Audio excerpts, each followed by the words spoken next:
성도 여러분 안녕하셨습니까?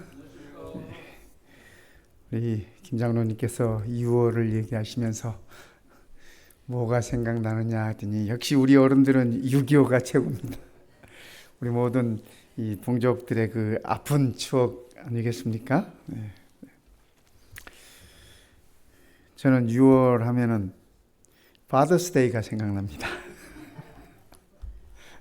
한국에서는 어버이날이라 해서 한날 이렇게 하는데 우리 미국에서는 5월은 어머니날, 6월은 아버지날 이렇게 따로 하지 않습니까? 제가 이 파더스데이가 좋다고 하는 이유는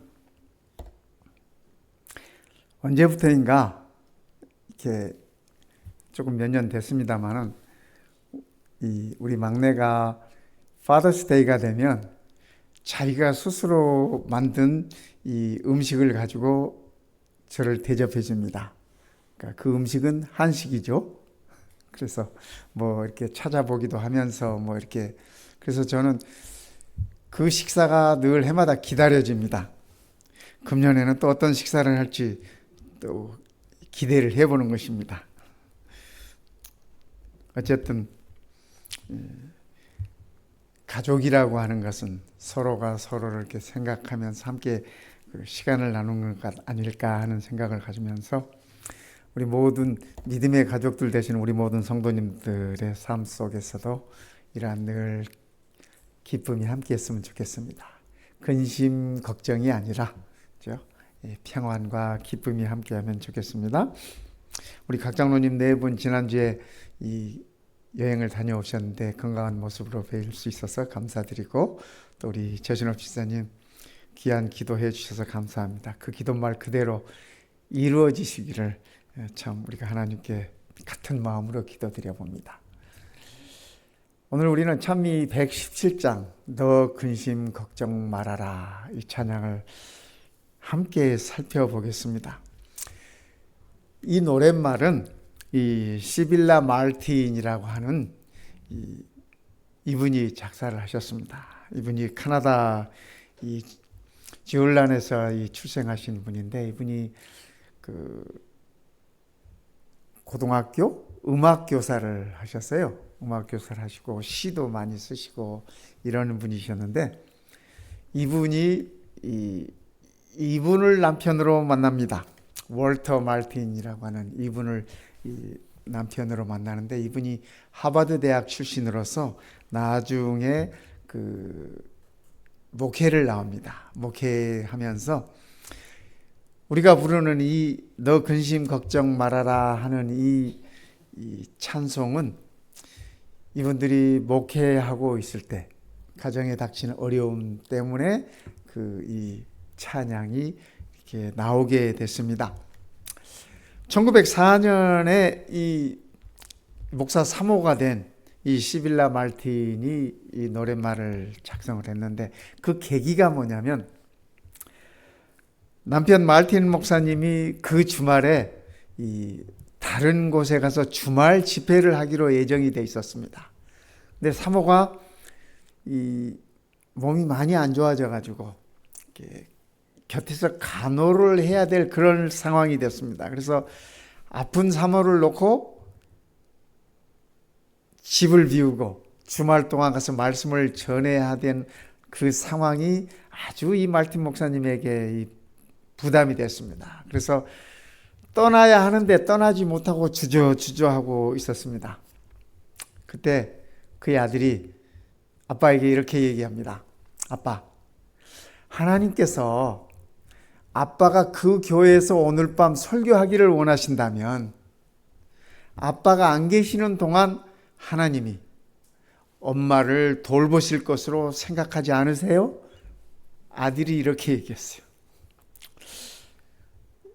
이 부모들이 자녀들에게 이런 소리 들으면 그때 부끄러워집니다. 목사이신 말틴 목사님이 아들이 하는 말 때문에 그죠? 용기를 얻습니다. 목사인 아빠는 지금 말씀을 전하러 가야 되나 말아야 되나 걱정을 하고 주저하고 있는데 어린 아들은 아빠에게 그렇게 얘기하는 것입니다. 이때 아들이 9살이었습니다. 9살 먹은 아들이 아빠에게 하나님께서 아빠가 그 교회 가서 말씀 전하는 걸 원하신다면 엄마 케어해 주지 않겠느냐. 그래서 말틴 목사님은 용기를 내고 그 주말에 그곳에 가서 이제 집회를 하셨습니다. 남편 목사님은 말씀을 전하러 떠나고 사모는 아파 있는 상황에서 집에 있으면서 아이가 했던 말을 자꾸 이렇게 생각을 하면서 아들이 했던 말을 이렇게 곱씹어 보면서 오늘 너 근심 걱정 말아라. 주 너를 지키리 하는 이 노랫말들을 이렇게 병상에 누워서 써 나가기 시작했습니다. 그 주말에 그 집회를 마치고 돌아오신 이 말틴 목사님에게 이 사모가 자기가 그 주말 동안 병상에서 썼던 그 노랫말을 우리가 가지고 있는 이 4절로 되어 있는 이 노랫말을 남편에게 보여줬습니다. 남편이 그 노랫말에 감동을 받고 즉시 서재에 앉아서 곡을 붙이기 시작했습니다. 그래서 그때 붙인 그 곡이 오늘 우리가 부르는 이 찬양입니다. 그래서 목사님 네 분이 아들을 통해서 메시지를 받고 영감을 받고 탄생된 찬미가 바로 너 근심 걱정 말아라 하는 이 찬미입니다. 그래서 본래 이 찬미의 제목은 God Care라고 그렇게 붙였습니다. 하나님께서 돌보신다. 하나님께서 돌보신다라는 제목으로 이렇게 붙였습니다. 그래서 이 노래가 1904년에 이 세상에 나오게 됐습니다.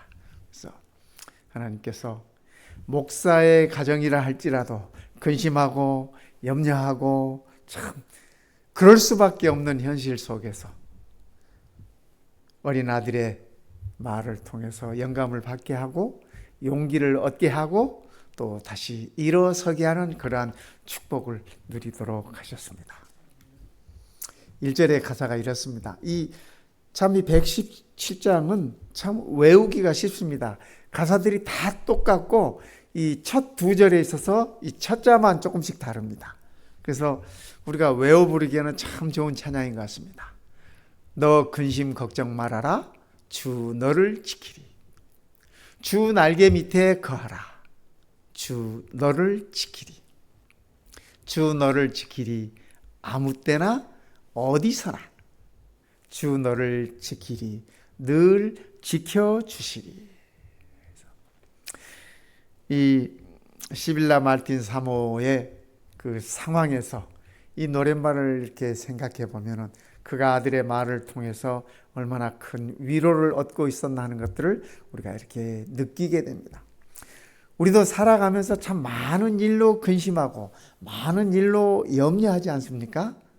그런데 정직하게 한번 생각해 보면 늘 우리는 우리가 닥친 일 때문에 염려하는 것이 아니라 아직 닥치지 않은 일 때문에 염려를 많이 합니다.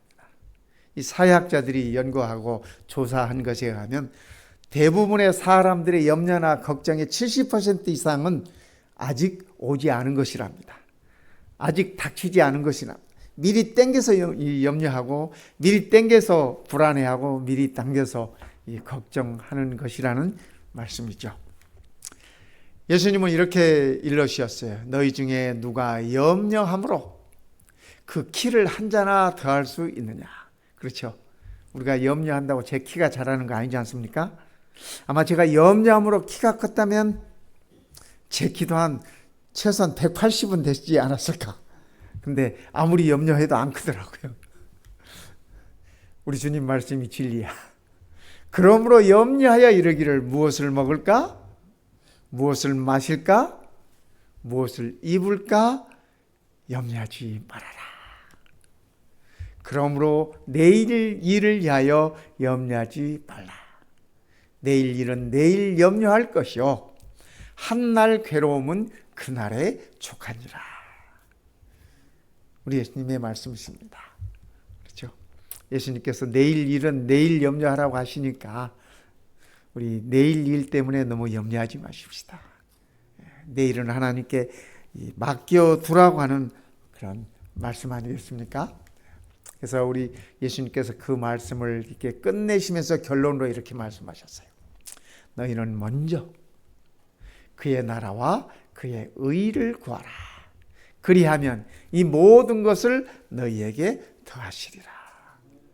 이 모든 것이라고 한 이 것에는 우리들의 염려도, 우리들의 불안도, 우리들의 걱정도 모든 것이 다 포함되어 있다고 하는 사실을 우리는 알 수 있습니다.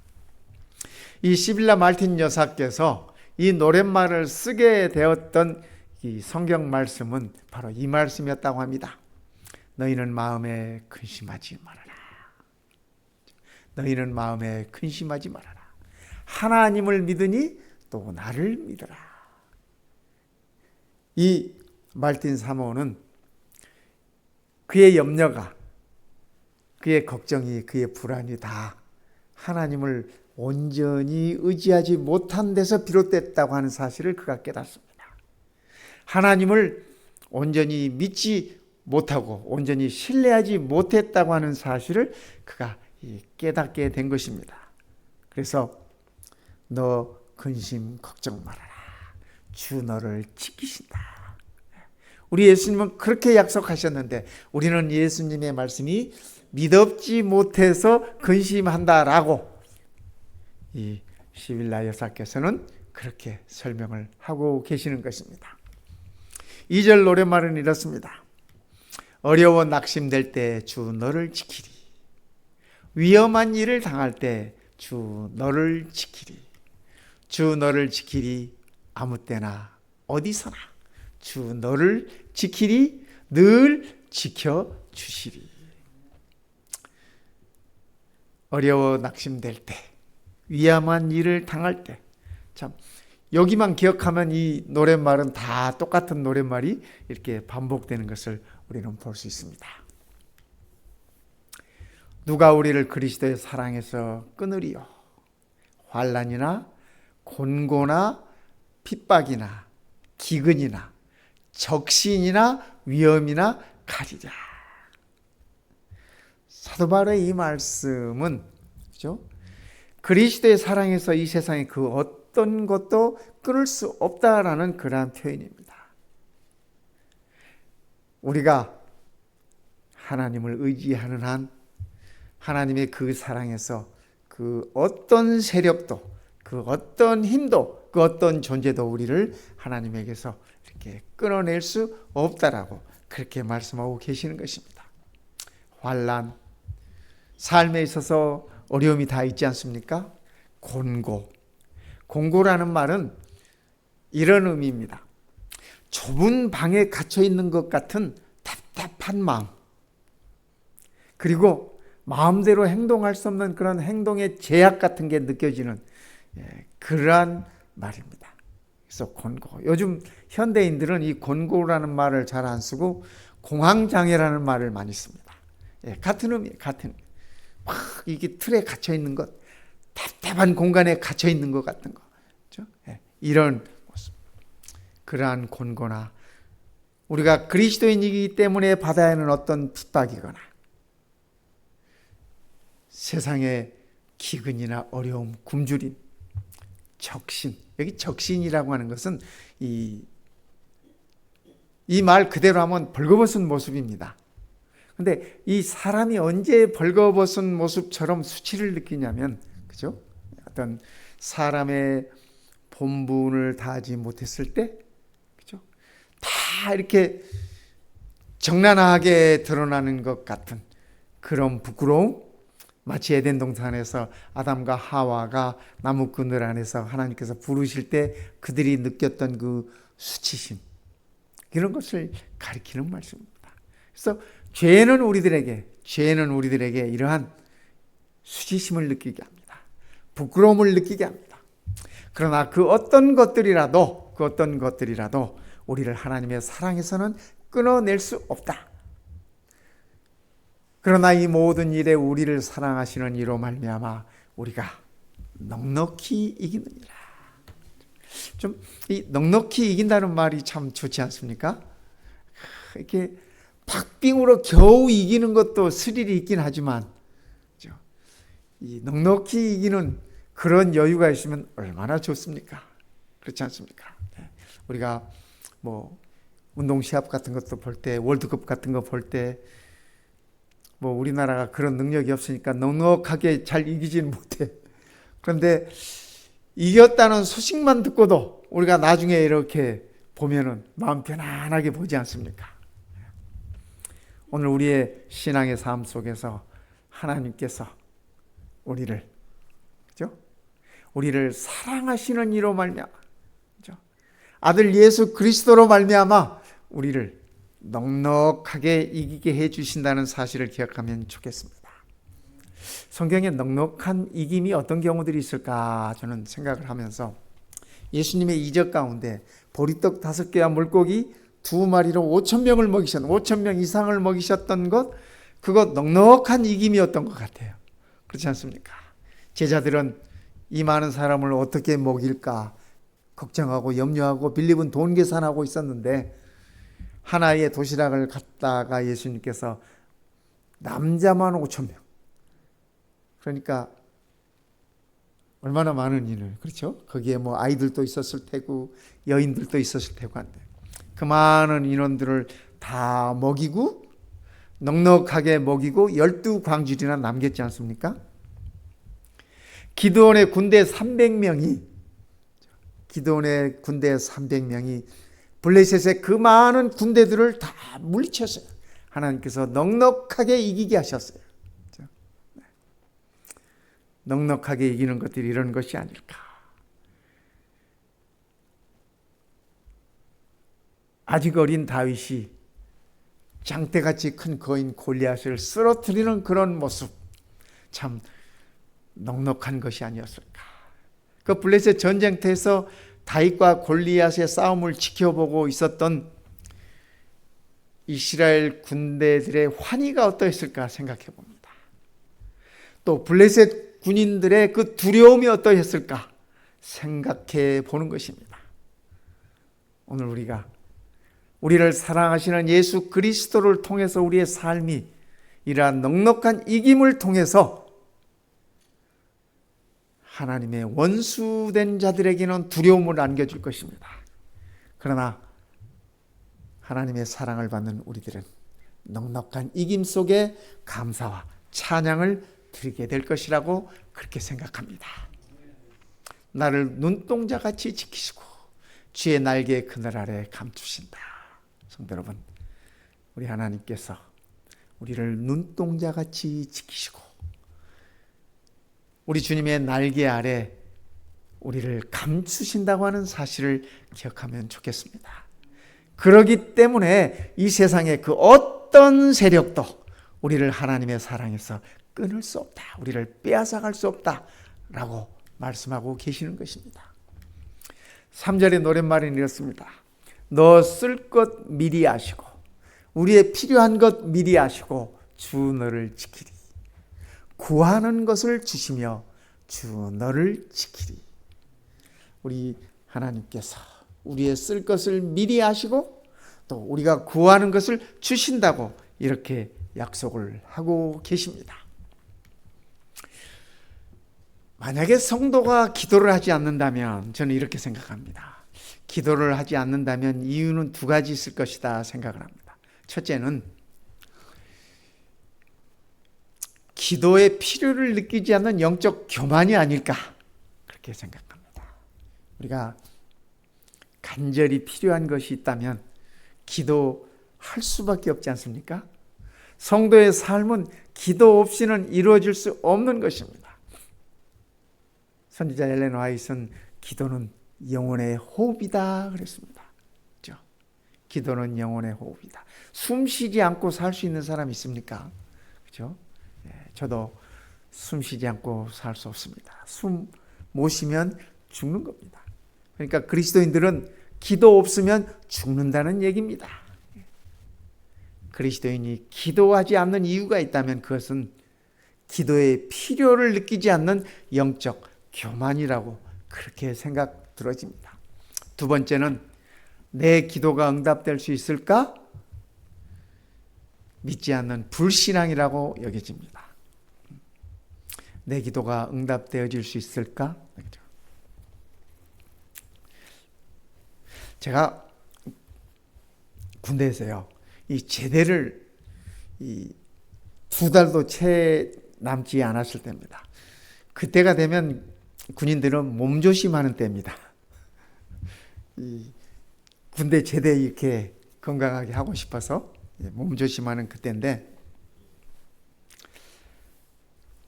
한 번은 제가 속해 있던 이 본부대장이 저를 부릅니다.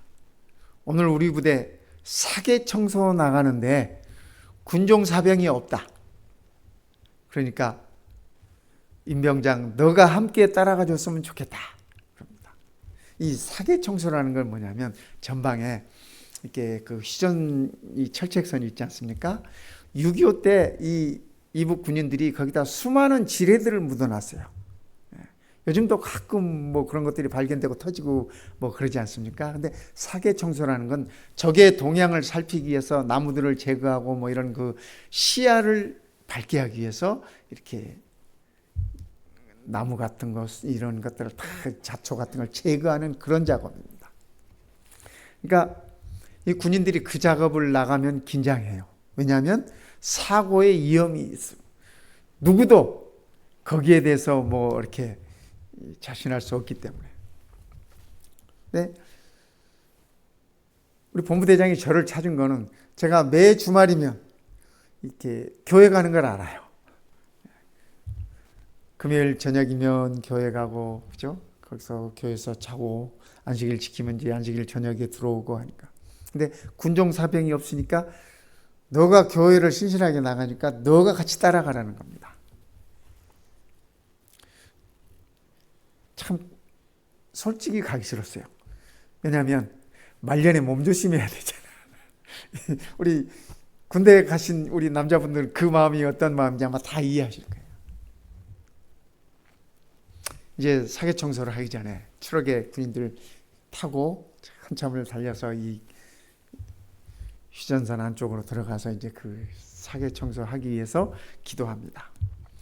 내무반에서 기도하자면 기도를 왜 하냐 뭐 이렇게 장난치고 놀리고 그러던 친구들, 거기서 딱 기도하자 그러니까 다들 정숙한 마음으로 진실된 마음으로 고개를 숙여 손을 모으고, 하나님 이 작업이 무사히 끝날 수 있도록 보호해 주십시오. 간절히 기도하고 작업에 들어갑니다. 근데 그 작업에 늘 이 지뢰 탐지하는 이 기계도 가지고 오고, 그다음에 그러한 지뢰를 다루는 그 전문 군인도 함께 따라옵니다. 이게 무슨 일이 생길지 모르니까. 사계 청소들을 하고 이렇게 이 작업을 하는데 처음에는 다들 조심스러워 가지고, 그죠? 이 곡괭이질도 제대로 안 하고 삽질도 제대로 안 하고 조심스럽게. 그러다가 사람이 좀 시간이 흐르면 조금 이제 좀 대담해지지 않습니까? 한참 작업을 하고 있는데 갑자기 한 곳에서 깡 하는 소리가 들리는 거예요. 쇠 부딪히는 소리가 들리는 이 곡괭이에. 다들 놀래가지고 엎드렸습니다. 그 다음에 이제 뭔가 폭음이 있을 거라는 생각으로 이제 엎드려서, 다행히 폭음은 들리지 않았어요. 그래서 조심스럽게 이렇게 일어나 보는데 그 지뢰 전문 다루는 하사관이 계셨어요. 그분이 가서 보니까 이 대인 지뢰가 아니라 사람을 이렇게 다치도록 하는 그런 지뢰가 아니고 이 대전차 지뢰, 이게 큽니다. 근데 이 곡괭이가 이 크다고 해봐야 이 바디하고 이 내관 있는 곳 거리는 얼마 안 돼, 이거. 그죠? 근데 이 바디를 때린 거예요. 정작 곡괭이질을 했던 그 친구는 본인이 놀래가지고 기절해가지고 아직 일어나지도 못해. 이 전문 하사관이 오셔가지고 조심스럽게 그 내관을 이렇게 제거하고 그날 우리는 아무 사고 없이 돌아올 수 있었습니다. 하나님의 은혜가 얼마나 감사했는지 몰라요. 어쩌면 저도 말년에 그 전차지뢰면 터지면은 그죠? 사람 한두 사람 다치는 문제가 아니라 많은 사람이 다칠 수 있는 그런 상황이었습니다. 하나님께서 사망의 골짜기에서 우리들을 이렇게 보호해 주시는 그런 것들. 근데 우리가 저는 군대 얘기를 했습니다만은 그게 아니라도 그죠? 우리가 매일 타고 다니는 자동차도 그렇고 우리가 매일 살아가면서 어떤 질병도 그렇고 그럴 일들이 많지 않습니까? 저도 이렇게 돌아보니까 참 많은 순간들 하나님의 은혜로 넘긴 것 같아요. 참 감사합니다. 우리가 기도 없이 살 수 없는 그러한 상황 아닐까 생각해 봅니다. 믿음이 없이는 기쁘시게 못하나니 하나님께 나아가는 자는 하나님께 나아가는 우리 모두는 반드시 그가 계신 것과 또한 그가 자기를 찾는 자들에게 상 주시는 이심을 믿어야 할지니라. 그분을 찾는 자들, 기도하는 사람들입니다. 그렇지 않습니까? 그래서 그분이 우리들에게 상 주시는 이시고 또한 그분이 살아계신 분이라고 하는 사실을 우리가 믿어야 할 것입니다.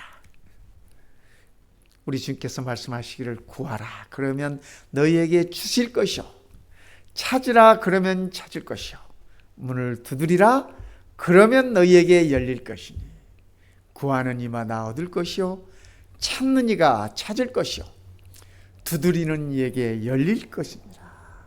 이 말씀은 그죠?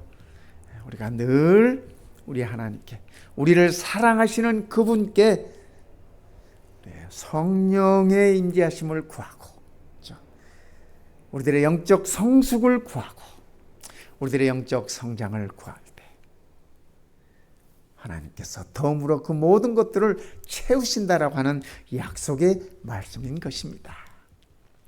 그러므로 우리가 긍휼하심을 받고 때를 따라 돕는 은혜를 얻기 위하여 은혜의 보좌 앞에 담대히 나아갈 것이니라.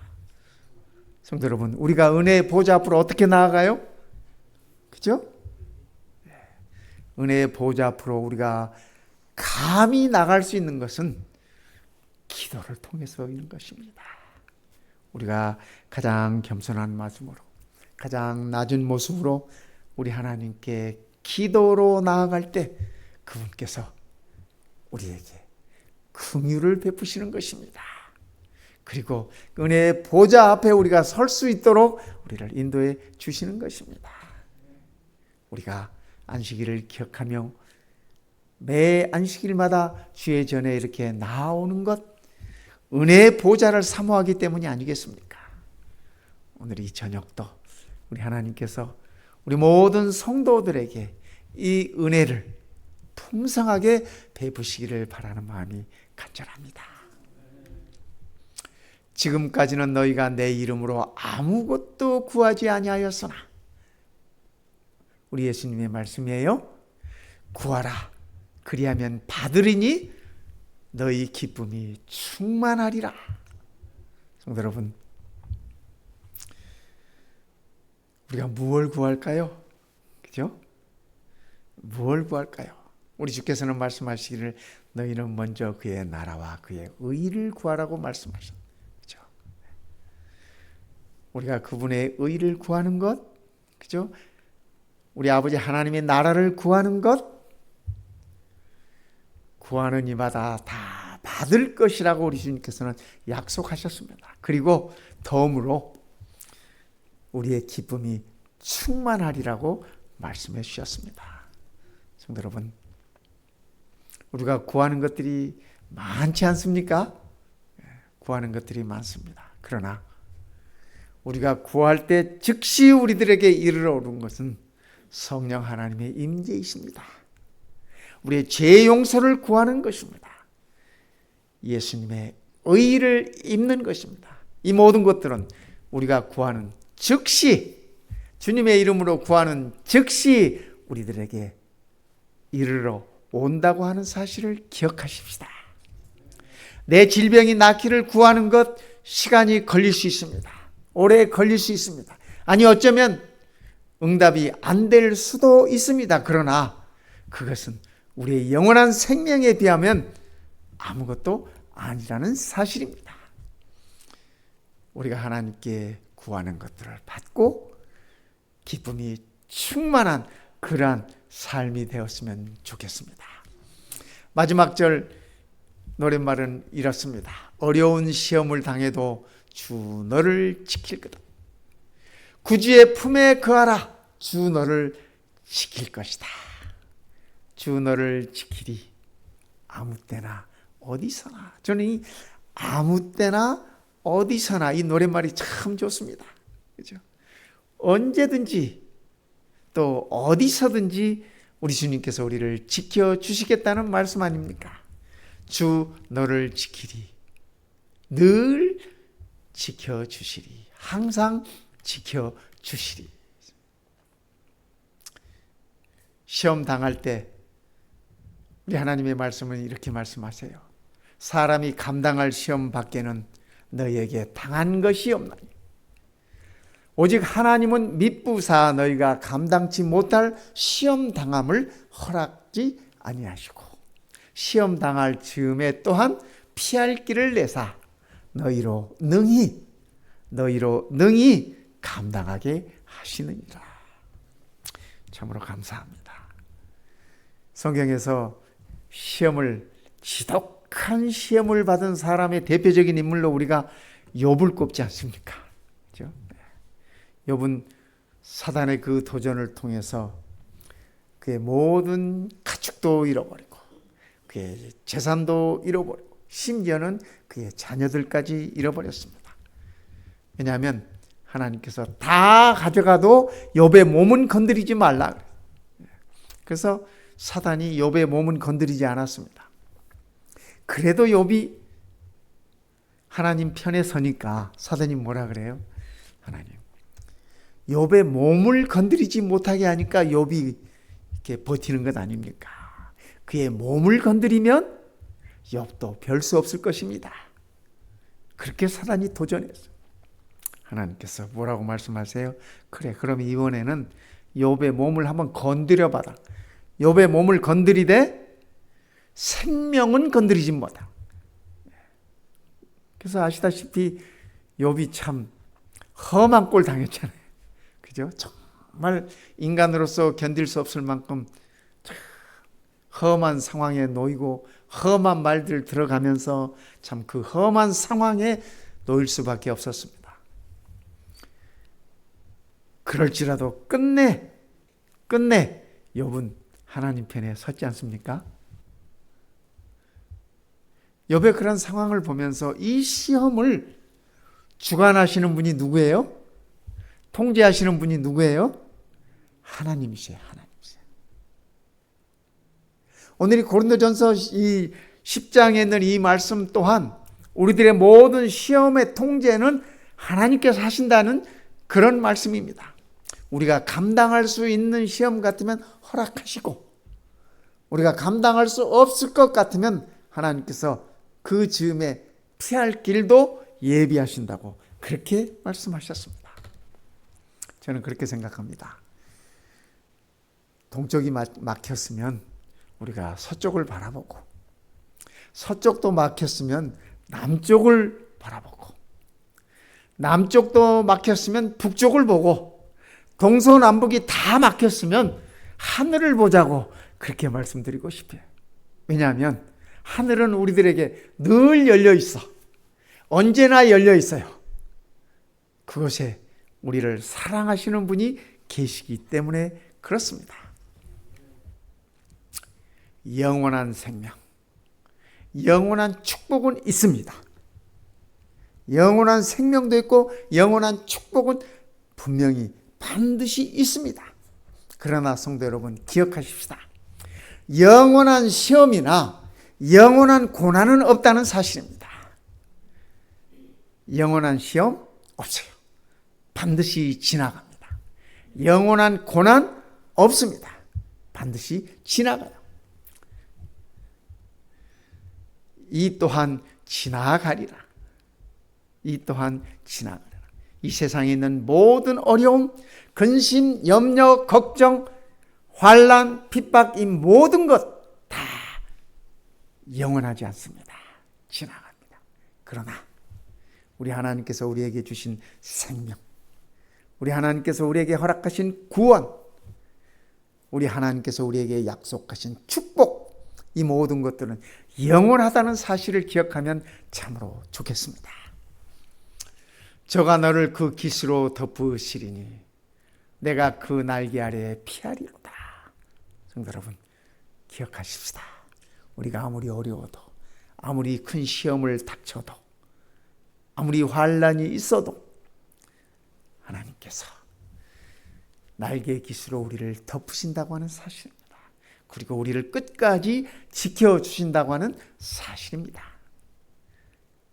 우리 117장 너 근심 걱정 말아라 하는 이 찬미, 우리 함께 감상하면서 함께 우리 하나님을 바라보시면 좋겠습니다.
구주의 품에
기도하겠습니다.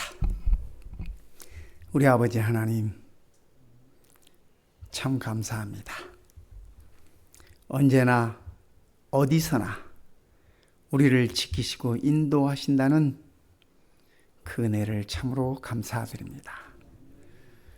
연약하고 흔들릴 때마다 우리를 지켜주시고 스스로 일어나지 못할 때마다 손잡아 일으켜 세워주시는 우리 주님의 은혜를 참으로 감사합니다.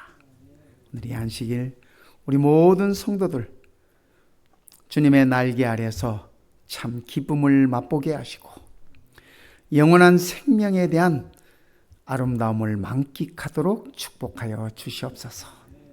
우리 모든 가정마다 우리 모든 성도들 가슴마다 주의 넘치는 사랑과 축복이 함께 하옵시기를 우리를 늘 지키시고 보호해 주시는 주님 예수님의 이름으로 간절히 기도드리옵나이다. 아멘.